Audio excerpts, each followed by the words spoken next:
Okay, Assalamualaikum warahmatullahi wabarakatuh. Good day, everyone. Okay, I will continue where we left last time from chapter 10, organization specific values. This chapter is about work attitudes and values. So basically, I try to refresh your memories about this. Basically, values lead to attitudes, attitudes lead to behavior. That's a research. Research and theory found out that values lead to behavior. And if we want to expand a little bit these explanations of value lead to behavior, values actually influence the attitudes of people towards something. So these attitudes will transform into behavior. So basically, values lead to attitudes, whether it is unfavorable or favorable, and this attitude will lead to actions. That means we will transform into actions. So in the past, when we talk about some values in the organization, in the past, many organizations and manager focusing more on person-job fits.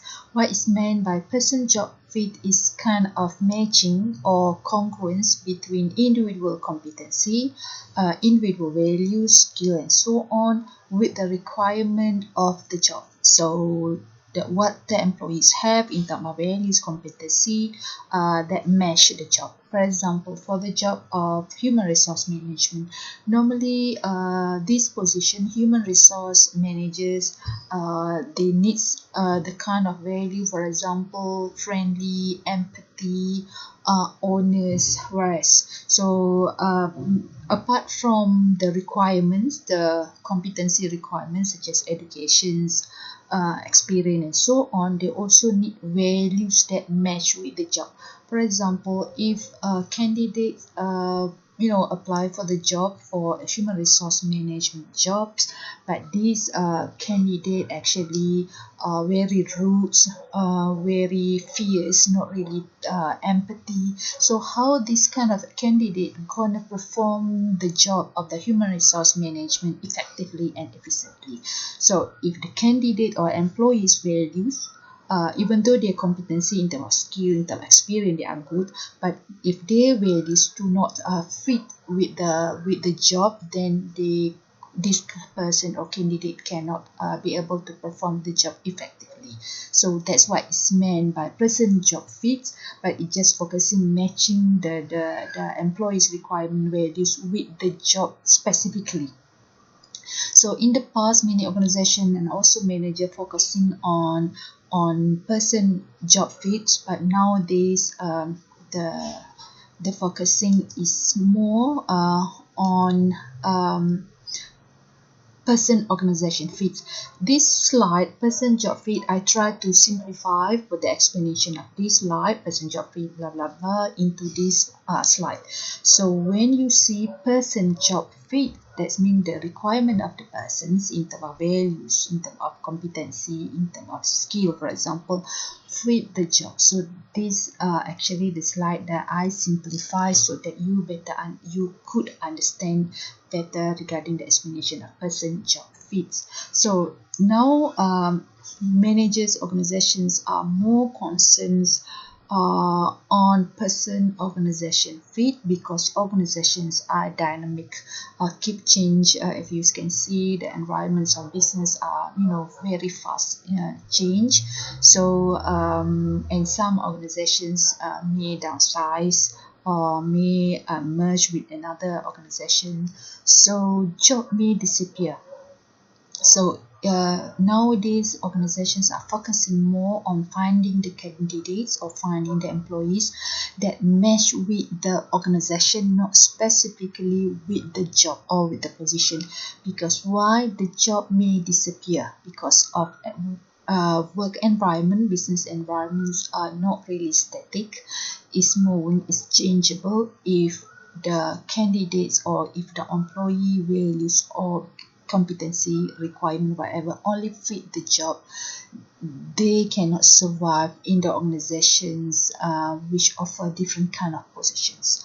So if let's say the organization have to cut off this job because they want to downsize, because they want to rearrange the structure of the organization, so if the employees are hired just to fit the job, then they will be very risky because their job may be terminated.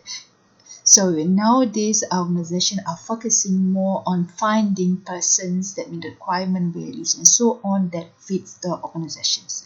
So most importantly, I emphasize here person or the candidates, the employees' characteristics, value must fit the organizations, not the specific job. Even though they are working for a specific job, but it should be meshed with the organization as a whole. So I simplify the slide so that you could understand what is meant by person, organization, fits. So person, the values, the personality, the competency of the person referring to the employees or candidates who want to apply for the job, must fit what or must match with what the organization required in terms of values, in terms of competency, and so on. So that's the difference between person organization fits with person job fits. Okay, why it is important to find a person organization fits? Because according to the research, those who have perfect match between the employees with the organizations, it will result in high commitment, because if your values competency fit the organization, you want to work longer, you are loyal for the company because your values are also values by the organizations. So you tend to have high job satisfactions. When you have job satisfaction, you're satisfied with your job and so on, you tend to stay longer and then maybe not thinking of resigning. So that's the most important, because of our employees who just hired and resign actually will incur cost to the organization, because the organization we have to advertise another vacancy, and they have to have another budget to hire employees, send for training orientation. So they do not want to hire employee just to let go of the employees. So these are actually the three examples of the importance of finding employees that fit with the organizations. And basically all these are actually conclude that values could lead to individual performance. That's mean I mentioned in the beginning that values lead to behavior. So if employees values the same kind of organization's value, thus these kind of values will transform into behavior. That means will lead to performance among employees to achieve the organization's goal and so on. So basically value leads to performance. So another thing that's very closely related to values is ethics, because value itself, the definitions of values relate to some kind of interpretation as ethical. So what is ethic? Ethic is a study of moral values and moral behavior. So it's a study of moral values. What are the values that are ethical, and these ethical values lead to ethical behavior. So ethics and moral basically the same. So it's a study of moral values and moral behavior. So the ethical behavior is referring to doing what is right and doing what is good. So good and right are two key elements of ethical behavior. So actually there are many ethical values and ethics, and many these are some example of ethical values that mentions in the textbook. For example, social justice, trust, integrity, honesty, all those are actually related to ethical values. So why it is important for the organizations to be ethical? Because in organizations they are known for ethical behavior who attracts better employees. So the aim of any organization is to find the good employees in terms of ability to perform the jobs, ability to achieve the organization performance, to achieve the job performance. So they are looking for all organizations are looking for better employees. So ethical organizations could get better employee easier compared to the normal organizations, because normally normal people with good and better employees will want to work with the organizations that are considered ethical. And ethical organization also could be able to retain better employee more than organizations that are not really ethical, because of course if we want to find a job, we want to find the job in the company that are considered ethical or known for its good reputations.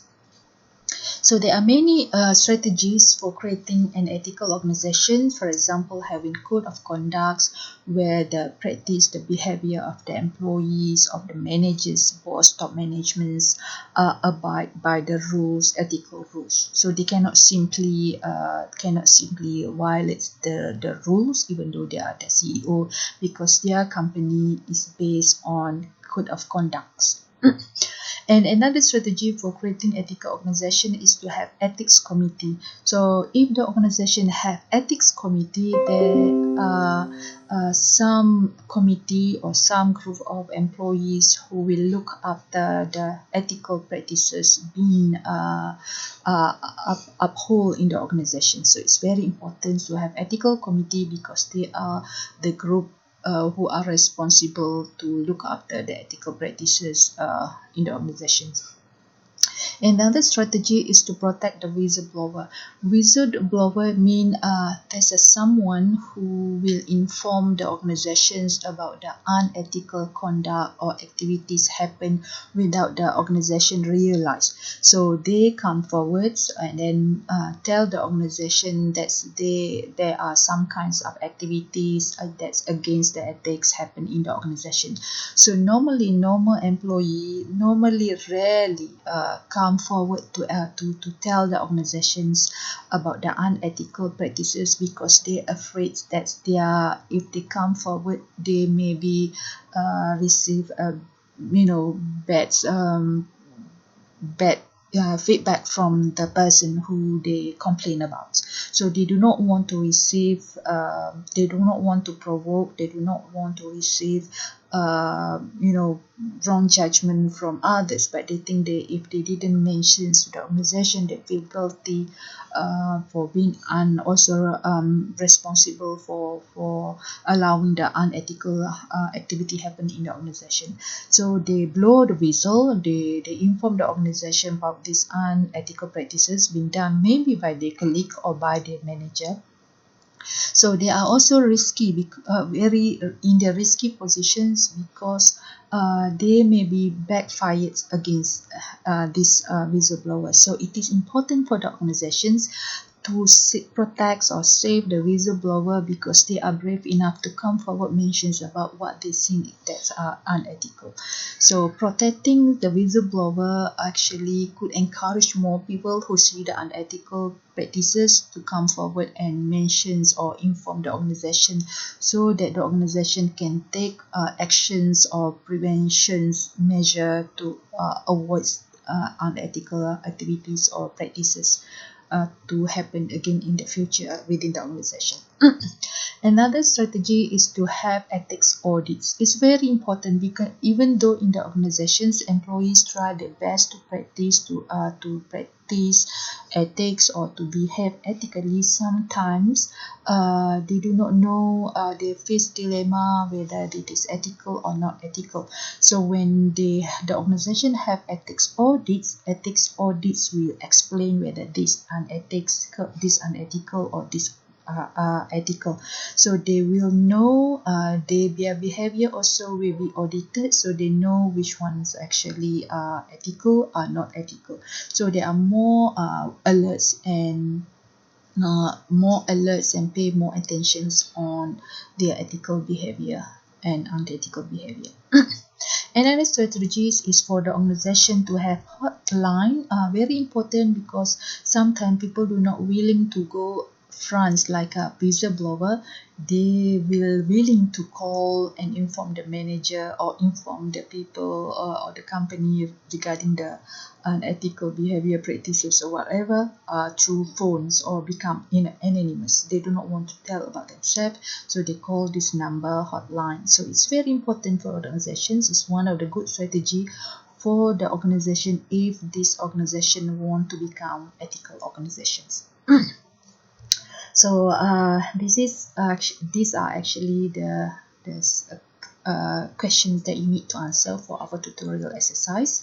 So please answer these questions and then keep aside your paper, and then I will collect later. Do not know when, maybe when we meet face to face, then I will collect and we will discuss this together in the class. Okay, thank you.